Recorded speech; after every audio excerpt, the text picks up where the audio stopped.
Welcome to the Life and Leadership Podcast, where we discuss business, leadership, and friendship. I'm Zach Gable. And I'm Jared Toach. Thank you for joining us today.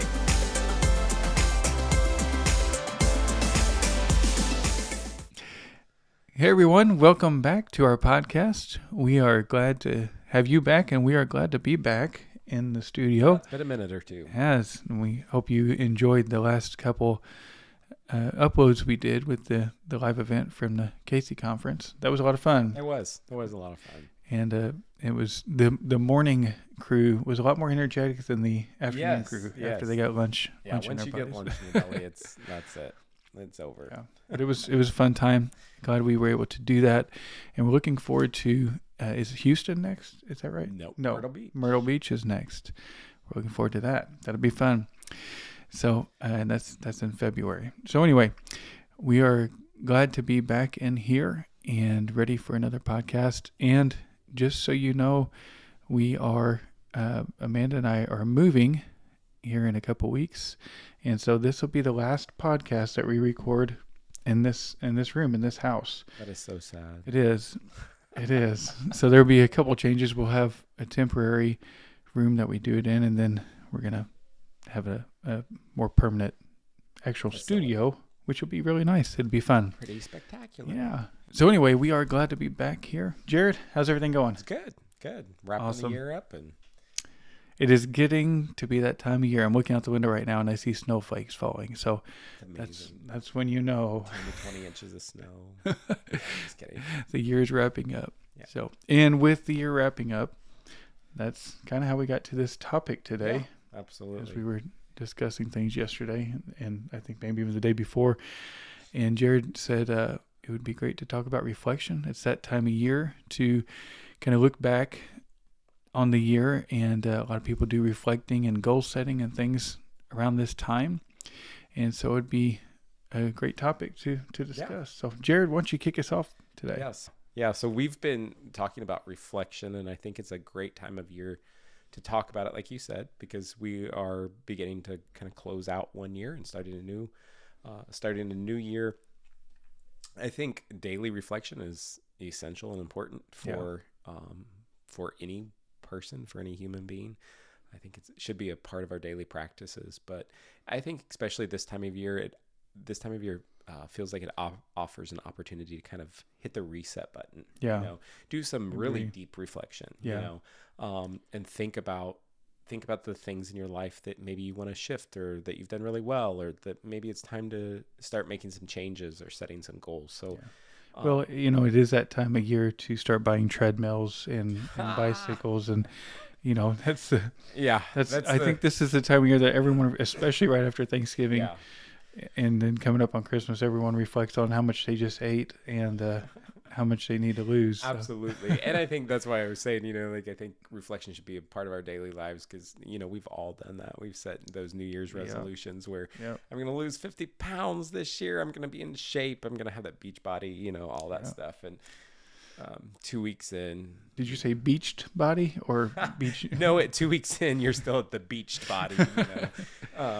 You've been beached. Yeah. But yeah. But I think making reflection, though, intentional and meaningful reflection, and I think that's the key to it. So we can jump into that. Yeah. Here some. That's good.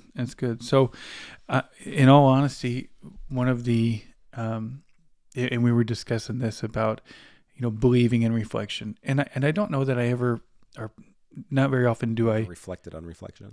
Yeah, I don't know that the term reflection comes up much in my mind, but I do know that we try to, I myself and then Amanda and I actually have been talking about this quite a bit recently.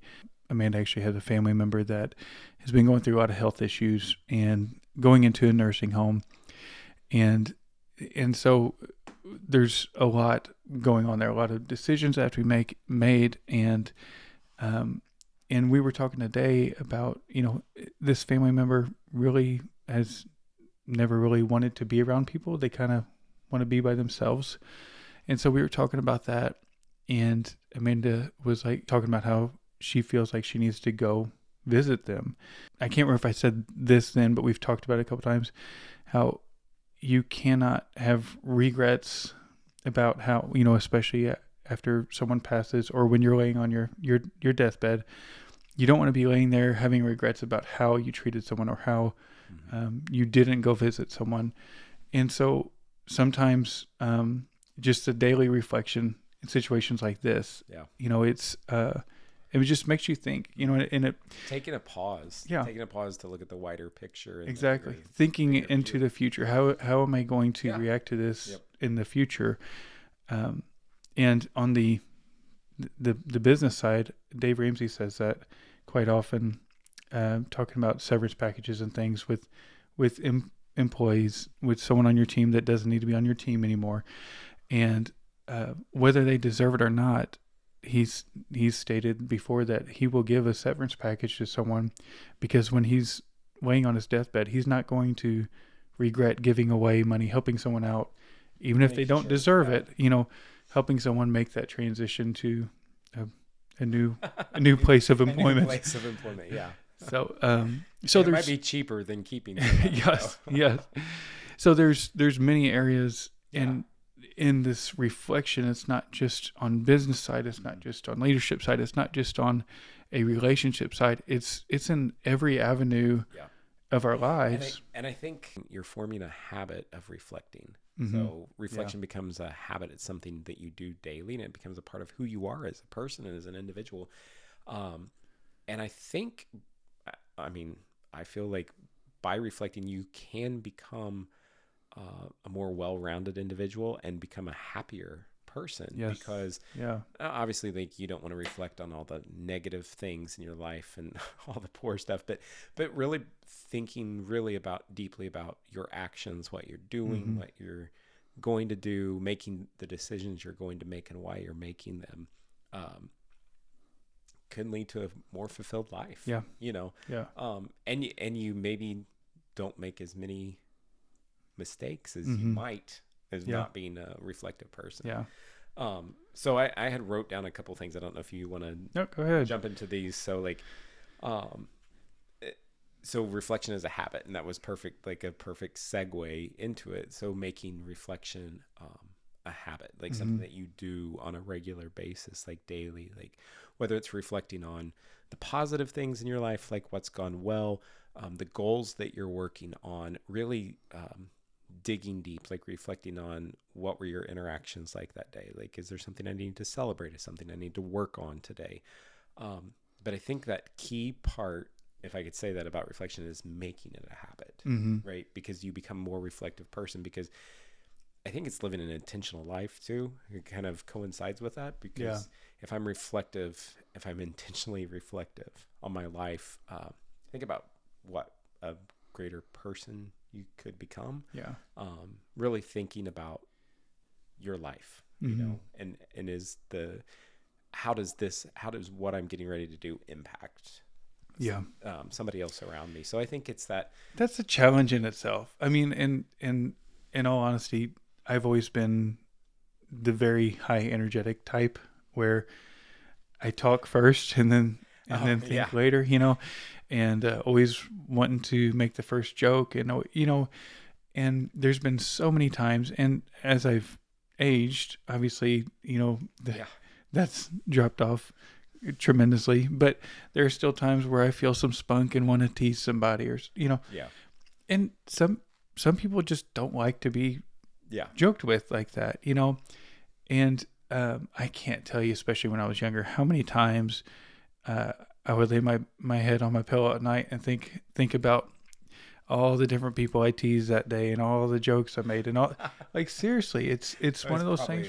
Negative reflection. It was, and it was like, you know, I'd say, you know, there's several people that would take it and it would be funny and stuff, but then when you really think about, you know, as you age and you think about all those words that had no meaning and no reason to be spoken, and you think about how here's one I had at a previous place of employment. There was a gentleman who I still actually am acquaintances with today. There's no bad lifeblood there or anything, but he said something silly to me, and this was 15 years ago.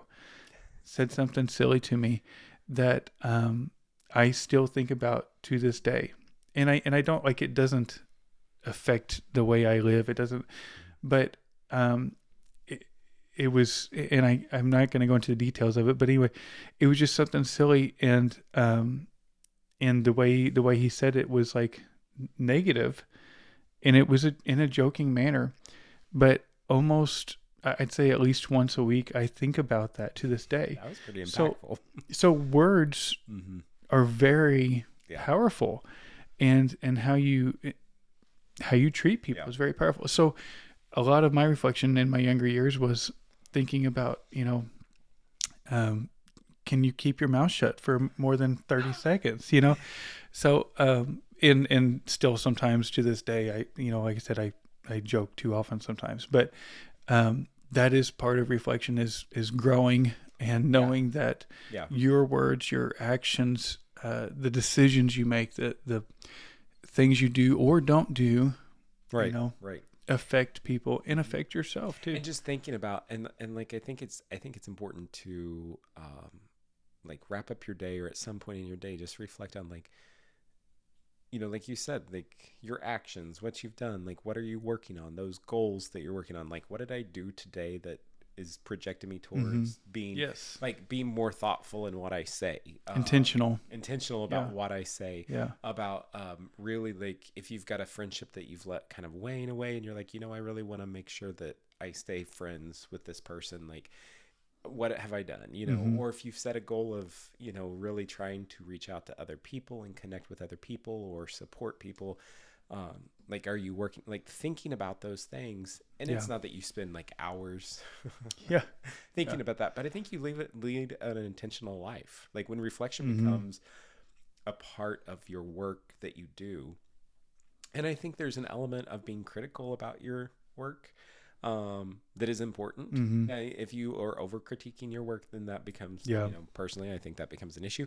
But I think we have to be critical of what we do, because if we're just always like, oh, it was great, every interaction I did today was great. No, I handled that perfect. And we all know those people, like, have worked with them, and you bring the situation to their attention of like, I'm not sure that this, I didn't do anything. Like, I don't know. I did not mean it that way. I didn't say it that way. And if they think I meant it that way, then that's their fault. They're the ones that are. Yes. How did we get off on that? Anyways, but I mean, it is. Well, and you've said a couple times, about goal setting, and that is a huge part. I think that's a huge part of reflection. Is that it's one thing just to reflect, but it's another thing to reflect and then act on that reflection. Right. You have to put action behind it. It's great to do all the reflecting in the world. Yes. But if you do nothing about it, you're going to end up depressed. Yeah. And with no friends and no beached. But no, like, and it's absolutely, so that kind of skips over one of the ones that I did, reflecting, like, the second one I had written down was reflecting on your character and disposition, but we really kind of talked about that already. Reflecting on who you are as a person. Who do you want to be? Like, do I want to be a kinder person? Do I want to be a more giving person? Do I want to be, like, or what are some of those characteristics that maybe I need to work on? Like, how many times do we think about that? Like, and I could give you a whole list of them. In fact, I talk to myself quite often by myself driving, or, something like that. And, but, like, talking out, like, some of the things that I really wanted to work on and that I'm struggling to work on, but I'm trying to work on them. But they're about my disposition and about my character. And so being intentional about working on those. But then I think you can't just reflect, like, you also have to then set goals about what you're going to do.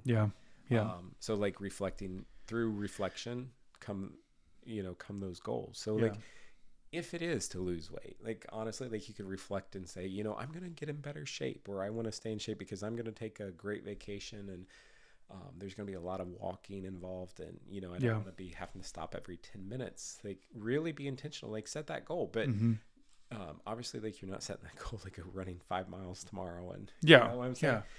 But then every day, like, what did I do? or every week. What did I do this week to help me reach that? And I'm glad you brought that up. Your goal is not going to be running 5 miles the next day. No. A lot of times whenever I'm reflecting on my weight gain or loss or whatever, a lot of times it's something as simple as like, you should have stopped eating when you were full. Right. It's not that I should have, gotten up and ran a half marathon today. It's just that whenever you were full, right, you should have set the fork down instead of just eating it because it tasted good or because, so yeah, sometimes, and a lot of times it's probably something really small that's easy to do, whether it's cutting out or adding it in, whatever it is. It's probably pretty simple, at least the first step. The first steps are probably pretty simple. And then you can grow on it from there. But I definitely think that you do have to take that time to think about it every day, to really intentionally think about it, and to be really introspective. I think if that's the right word to use there, but really look inside of you and like, what can I control? What can I do? Because sometimes we push reflection off, and this is a whole other topic, but sometimes we say that it's other people, we blame everything else, why our life is not going, why goals are not getting met, on other people. Yeah. But really taking control, like, what can I control? Like, what do I have control of? And then how am I being intentional about what I can control? Because anyways, that's just like, to me, that's a great way to reflect. And it also keeps it positive, because if you're always thinking about things that you cannot control, you have no control over, that doesn't get you anywhere. Yeah. And then if you're always trying to control other people, that of course gets you nowhere, because you have zero control of anyone. It's only yourself that you can control. So like, really, when you're reflecting, like, thinking about, what can I do? What action can I take? Not that I need somebody else to change. If I don't like the situation, what can I do? Is there something I can do? Or is there literally nothing I can do about this situation? And so I'd like to, because this is actually one of the things I wrote down here, I'd like to discuss a little bit about reflection in the way it's likened into evaluations. So because you started talking about, you can't change other people.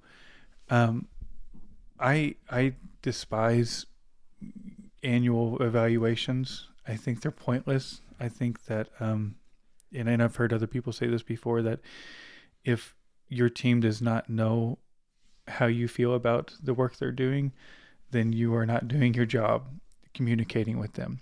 If they have to wait for that one time a year to have that discussion of, find out, am I doing a good job or not? Right. Then as a leader, you are not doing a good job communicating with them. So if I can jump in real quick. You said something, like, you said you despise annual evaluations. So from my perspective, I don't necessarily despise annual evaluations. I despise how they're typically handled. Like, I despise that it's annual. Why isn't it? Why isn't it ongoing? It should, yes, because it should be a reflective practice, right? So if you're working with an employee, it should be an ongoing practice. So nothing, when we get to the end of the year, nothing should, like you said, nothing should. It shouldn't be a surprise. It should not be a surprise, because these should have been things that we had multiple conversations about. The other thing I think about self-evaluations, and I don't know, I think many employers miss this, and people miss this in general, is having and guiding and supporting employees to self-evaluate, self-reflect on their work. How do I feel that I measured up? Yeah. And yes, you may get some who, it depends on how you approach it with your employees. Obviously, like, there probably needs to be a very thorough process of that. But some people will be like, oh, I did perfect at everything. If you are sitting down with them and having these conversations, it's not going to match up. Yeah. But oftentimes evaluations are like done at the last minute. They're really quick. They're like, oh man, we forgot about these. We just have to get them done. They're like a check the box thing for the year. Yeah. Instead of a meaningful reflective practice, because that's what evaluation should be. Yes. A meaningful Yes. reflective practice. Yes. That's a grander scale. And it shouldn't of be just reflection. once a year. No, it should be ongoing. It should be ongoing. And like you said, like nobody should get to the final evaluation, especially if it is performance-based evaluations. You should not be getting to the final evaluation and wondering what you did wrong. Yeah, definitely. Like, whoa, wait a second. Yeah. Like, I may not be like the genius of the company, but I'm definitely like, I didn't know like I was going to get below performance, Yeah. But that's a grander scale. That's a great analogy or use of reflection, because that's a bigger scale of reflection. Yeah. In evaluation. And in business, that's a great way to look at in leadership. That's a great way to look at reflection. And as you are self-reflecting, make sure that you are also reflecting outwards, however you want to say it. Make sure, if daily self-reflection if self-reflection is a part of your daily routine, make sure that it's also a part of your leadership routine, right, to give others feedback, to give your team feedback, just as we all need to reflect on ourselves and our actions of ourselves, we also need to provide that feedback. And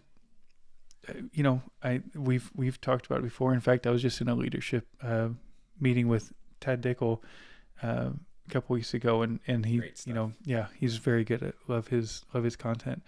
And he had mentioned, that the 5-to-1, that every interaction or every bit of feedback needs to be 5 positive to 1 negative for someone to be able to take it. Receive it. And so, giving that feedback, providing that reflection for your team, and to say, just pop in and say, hey, you did a great job on this, or whatever. But even if it's negative feedback, they still need that. As we need our own reflection, your team still needs that reflection, of how am I doing? if you could just guess, like, what percentage of people do you think in the workplace, and I don't have the numbers or anything, like what percentage of people in the workplace are aware of like reflection and do practice reflection and would feel comfortable within their workplace of having an employer, be reflective with them? Well, I think that depends completely on the culture that the employer leadership has built. But my goodness, I'd say very few. Very few. And that is, I think that is in all the places, spaces and everything that I've worked over the years. Like, I think that's what you run into quite often is most people, when you get feedback, it comes from a negative space. Mm-hmm. Like they feel like people react to it like in a negative way versus like it being a dialogue or a conversation, because so often those back to evaluations and things are not reflective. Yeah. Like, I mean, well, and if you think about it, the term has always been, you're called into the manager's office. That's a negative thing. Well, what happened? Why are the managers not calling people to their office to say, hey, for a positive thing, great job on that today? Yeah. And that's the kicker. And oftentimes you have to worry about, because you can lose some of your best employees simply from the fact that they're not getting called into the office, but then also like they're excelling, but they're never getting like, and they're like, well, you should think it's a good thing that you're not called in the office. Yeah. Well, actually, I want that feedback. I want that reflection. Yeah. You want. Yes. Yeah. So that's a different level of reflection than personal reflection. That's a system-wide, an organizational kind of mindset attitude, but a definitely important part. Yes. And I think, but as individuals, if you are a reflective person and then you move into leadership roles, you're going to take that with you. Yes. Like you're going to take, if you are a reflective person, that reflective process, like you're going to take that into your leadership roles. And that's why it's, I think it's important to develop, Most definitely. So we talked about like self-reflecting, and even on a business scale, what about with friends, with friendship, and obviously it all ties into self-reflection, but reflecting on friendships and how you're treating the friendships. Don't look at me like that. Well, I have plenty to say about that, but I'm staying mum. This Mum's is where I the stay mum. Toxic and, friendships. Yeah. So, well, in all reality, and I know we're joking and teasing, but but what about on the relationship side, on the friendship side? I think so many times, especially younger people, if we can say that, so many times people just think that because a relationship started or a friendship started, that they just need to, they're married to that now. They just need to keep going. Are you ending our friendship? And so how do you do that successfully? How do you just end the friendship? Well, go ahead, say it right now. Are you ready for our friendship to be over? We are out. All right. Ladies and gentlemen, on air, we ended our friendship. Wow. No, I kind of always imagined it might happen that way. With applause. That's one and of the things I reflected on. But on both sides, like if you need to give more into relationship, friendship, or if you are in a friendship relationship that is toxic or just not beneficial to your Sometimes to your being. Speaking of me. Okay, I'm just. Is that conviction over here? No. You have anything to say on that? I'm just wondering if we're getting ready to end right here. That's it.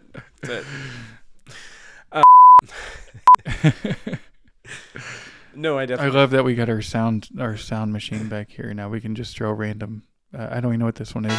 Oh, there we go. Yeah, there we go. No. I think it's definitely good to reflect on your interpersonal relationships and connections, because you want to ensure that the people that you are. So there's this part about you have goals for your life, and are people helping you reach those? And it's not that you like cut everybody out of your life, or are people like a drag on that? Mm-hmm. Like, or is that taking you away from what your goal is? And it's not that they're bad people. Or bad individuals doesn't make them. It just might not be. They might not be kind of in the right position for you, like to succeed in that space. So like, and obviously, I don't think this needs to be said, but we're not talking about like necessarily financial goals. We're talking about goals like to better yourself, goals to, so like, because some people could probably take that and run with it the wrong way and say, here's well, the thing, like if you have a friend, just this is an example. So if you have a friend that maybe the only time you hang out is around food, right? So that's where your connection is, and that's where your connection is. Like you go to some greasy joint like once or twice a week together, and that's like your bonding time. Like that's your friendship time with them. If you're going on a diet, so then you have to start thinking about like, how does what other connections do we have? Yeah, what other connections do we have? Like how else do we both connect? Like pickleball? Yeah. Like, is there a way for us to continue connecting, or are we just literally, or has this just become a habit in our world and we just always do this? So then like I think that's one element of of like reviewing or analyzing friendships, or thinking about like, are there people in my world that and you think about like for addicts or other things like that, like if you've struggled with something, some addiction or something like that, like if you have friends, this is, we always say it's a great time of year. It's like a reset, new year, new beginning, we can reset our life. Like, are they helping me get to a place where I want to be? Well, I know, so whenever getting ready to end our friendship. Now. Whenever I was 17 and trying to, with the help of the Lord, turn my life around, that was one thing that I did was, I went through and deleted everyone that I knew I normally went to parties with or whatever, I went through and just deleted all these contacts, and because they weren't there in your life. They didn't care if you broke your leg. Yes, they would not. They're not going to come visit you. If I was check on you. If I was in a car wreck, they wouldn't be showing up. Or if I had a stroke, they wouldn't have been out there. Absolutely. They would have been partying just like they always had, and right. When they given and it obviously proved true because I never heard from any of them. They didn't reach out to me, saying, "Hey, we missed you yesterday." No.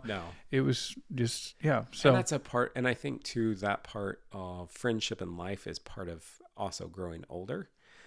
As you age and as you get older, like sometimes your circle becomes smaller. Of like you have those few intimate friends that you have and are very thankful for, and then you kind of have a wide, broader circle and all that, and all of them have an impact on your life. Don't get me wrong; like everybody does, whether you're super close and tight and can just call them up and share about your day or not. Like all of them play a role, but I think it's like what role they play in your life and how and what that means, and if you have a really strong friendship, you could probably say like, hey, like, how are we working together? Like what goals are we setting together this year for, like, or if you have a friendship that was estranged, and you're going back and you're saying like, I want to like see if we can build this back. Yeah. Kind of rambled there. Yeah. Yeah. We're used to it. That's okay. There goes my joke. I'm going to reflect on that tonight. Well, we're ending our friendship apparently on this podcast. So we do want to know in the comments, how are some ways that you reflect, that you self-reflect? What techniques, strategies? Yeah. Things that just keep you honest with yourself and how you're doing. If you have some of those, share with us, share in the comments, or you can email us lifeandleadershipevv@gmail.com, all spelled out. And we would love to hear from you on this. And you brought up a really good topic. What's that? Honest. Yes. Like honest with yourself. Being honest with yourself. And how many times though are we not? Yeah. I'm like, I can say it. Like I'm not always honest with myself. Like, well, we were just talking about earlier, like the people that say, yeah, I did great. I don't know what their problem was. Yeah. Yeah. Like, but really being transparent with yourself. Like, oh, I really handled that. Like, could have handled that one definitely better. Yeah. Anyway, sorry. No, that's, Squirrel. Big part of reflection. There's no point in reflecting if you're not going to be honest with yourself. Yeah. If you're not going to be, Yeah. All right. So say goodbye to this studio. I was going to say goodbye to this friendship. Wow. I've been waiting for this day. Say goodbye to this when it would come. This studio, and this is our last recording in here. And maybe I'll get. You know what? This is this our 12th? This is our 12th recording. Well, including the live event. This is our 12th podcast. We are coming up on our 1-year anniversary. That's awesome. Hey. So that's exciting. That's very exciting. Yeah. And we're excited for the future. And we just purchased some new equipment, and hopefully it's all working right. So we're excited, and we appreciate your support. And if you enjoy this podcast, please like, share, follow, send it to your friends, send it to everyone you know. Your pets. Have your pets subscribe. Create them on Facebook. Well, we appreciate you all, and we will see you in the next one. Have a good one.